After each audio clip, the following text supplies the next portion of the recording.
دوسرا پارہ سورہ بقرہ کی آیت نمبر 221 کا شان نزول اور اس کی خلاصہ کلام حضرات نے سماعت فرما لیا تھا۔ آج انشاءاللہ تفسیر میں جو باتیں رہ گئی ہیں وہ عرض کی جائیں گی۔ تو کل حضرات نے یہ بات سماعت فرما لی تھی کہ اس آیت مبارکہ میں جو شروع اسلام میں اجازت تھی کہ مسلمان اور کافر کا نکاح جائز ہے تو وہ حکم منسوخ ہو گیا۔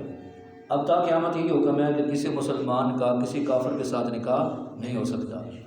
اگر عورت کافرہ ہے مسلمان ہو جائے پھر اس سے نکاح جائز ہے، یا ایسی ایک مسلمان عورت ہے تو اس کا کسی کافر مرد کے ساتھ نکاح نہیں ہو سکتا، ہاں وہ مسلمان ہو جائے تو پھر نکاح جائز ہے۔ یہ تو قرآن کا فیصلہ ہے۔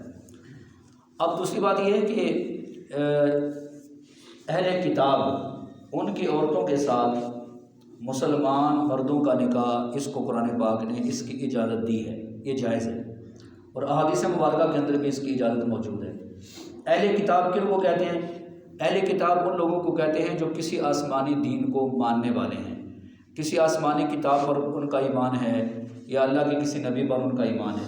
اور ہر شریعت میں 3 عقیدے بنیادی ہیں: توحید، رسالت اور قیامت۔ اللہ کو ایک ماننا، اور وقت کے نبی کو ماننا، اور قیامت پر ایمان لانا۔ تو اگر کوئی عورت ایسی ہے اس کا تعلق اہل کتاب کے ساتھ ہے، بشرطے کہ وہ اپنے دین کے اوپر قائم ہو، تو ایسی عورت کے ساتھ کہ جس کا تعلق اہل کتاب کے ساتھ ہو تو مسلمان مرد کا اس کے ساتھ نکاح جائز ہے، لیکن اس کے خلاف نہیں ہو سکتا۔ مطلب یہ کہ ایسا نہیں ہو سکتا کہ کوئی مرد اہل کتاب ہو اور وہ کسی مسلمان عورت کے ساتھ اس کا نکاح ہو، تو اس کی اجازت نہیں ہے۔ تو البتہ مسلمان مرد اس کا نکاح ایسی عورت کے ساتھ کہ جس کا تعلق اہل کتاب کے ساتھ ہو، بشرطے کہ وہ اپنے دین کے اوپر قائم ہو، اس کے ساتھ اس کا نکاح جائز ہے۔ اس کو قرآن پاک نے بھی جائز قرار دیا اور احادیث مبارکہ کے اندر بھی اس کی اجازت موجود ہے۔ البتہ بہتر پھر بھی نہیں ہے، بہتر پھر بھی نہیں ہے، کیونکہ کل آپ نے حدیث سن لی تھی نا کہ رسول اللہ صلی اللہ علیہ وسلم نے ارشاد فرمایا، مفہوم یہ ہے کہ عورتوں سے نکاح کیا جاتا ہے 4 وجہوں سے: یا تو ان کا حسن دیکھ کے ان سے نکاح کیا جاتا ہے، یا ان کے پاس مال ہوتا ہے اس مال کی وجہ سے، یا خاندان کی وجہ سے، یا دین کی وجہ سے۔ تو نبی علیہ السلام نے فرمایا دین کو ترجیح دو۔ اب جب اس حدیث میں دین کی بات ہو رہی ہے کہ جو عورت دین دار ہو اس کے ساتھ نکاح کرو، اس کو ترجیح دو، تو اب ظاہر بات ہے وہ تو جو اہل کتاب کی عورت ہے اس کا تو دین ہی اور ہے، دین اسلام تو اس کا ہے نہیں۔ تو اجازت ہے لیکن بہتر نہیں ہے۔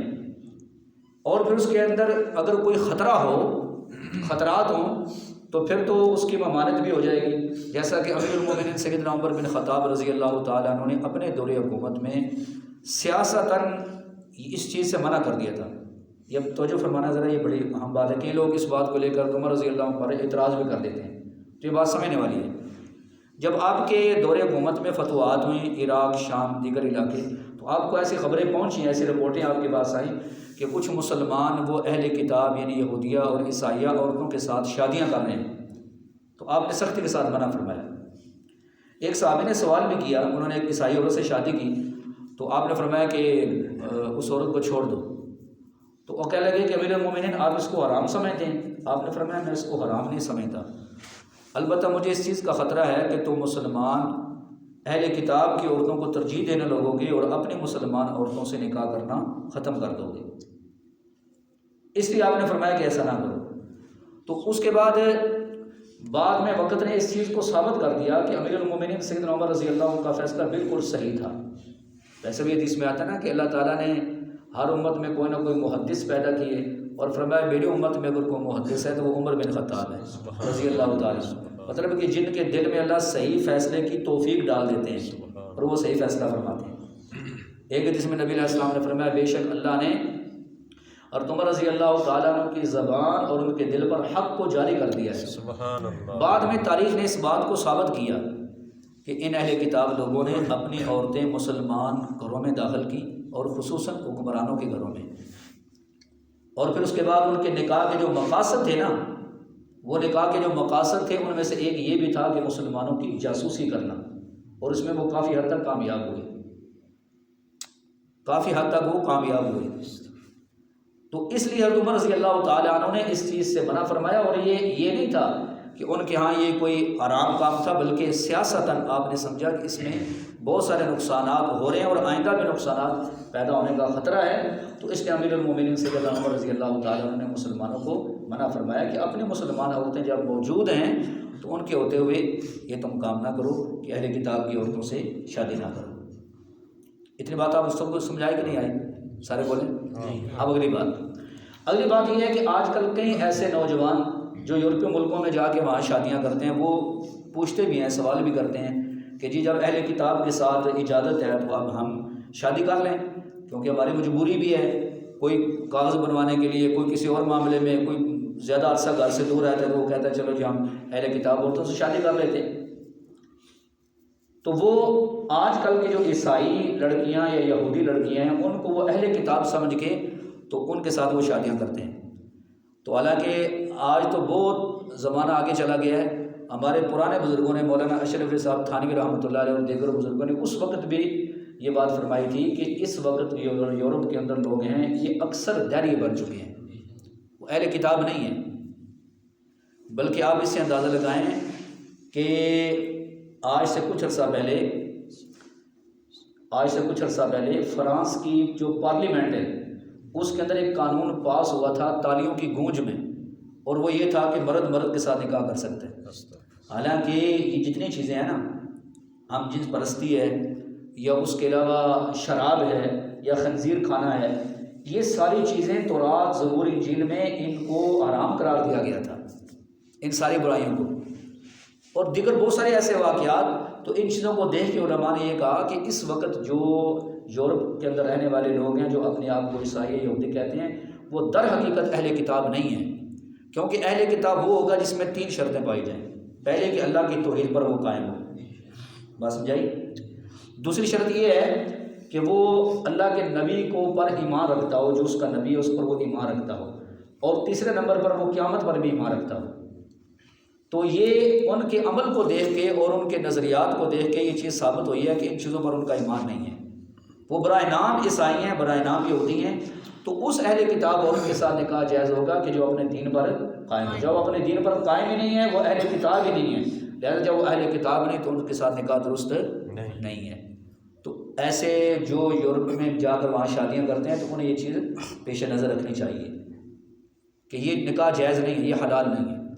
اور دوسری بات یہ ہے کہ وہ لوگ وقتی طور پر جو اپنا ایک وقتی فائدہ سوچنے کے لیے وہ شادیاں کرتے ہیں، اس کے بعد میں بڑے نقصانات ہوتے ہیں، جسے میں نے کل آپ کو 1-2 واقعے سنائے بھی تھے کہ اس کے بہت زیادہ نقصانات ہوتے ہیں۔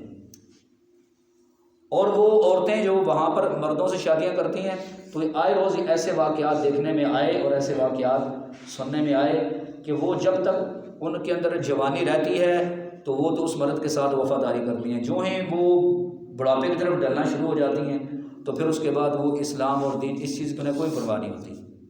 بلکہ سب سے افسوسناک بات یہ ہے کہ جو ہمارے مسلمان، ایک نوجوان مجھے پوچھنے لگا کہ جی میں ایک یورپی ملک میں رہتا ہوں اور میں وہاں ایک عیسائی لڑکی کو پسند کرتا ہوں تو میں اسے شادی کرنا چاہتا ہوں تو میں اسے مسلمان کر لوں گا۔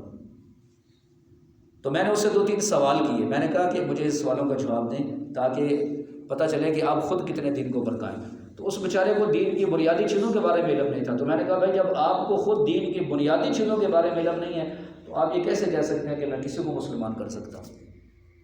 بندہ خود تو پہلے اسلام پر قائم ہو نا، اسلام کی کم از کم بنیادی چیزوں کا تو اسے علم ہو، پھر وہ کسی اور کو قائل کر سکتا ہے، پھر وہ کسی اور کو مسلمان کر سکتا ہے۔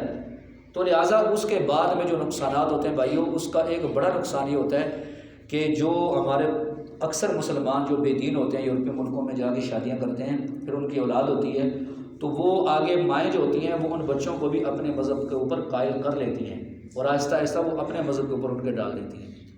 تو بچہ مسلمان کا لیکن یہودی بن گیا، بچہ مسلمان کا لیکن عیسائی بن گیا، تو اس کے یہ نقصانات آگے ہوتے ہیں۔ اور یہی وہ خطرات تھے جس کی بنیاد پہ امیر المومنین سیدنا عمر بن خطاب رضی اللہ تعالیٰ عنہ نے منع فرمایا تھا کہ مسلمان یہ کام نہ کریں۔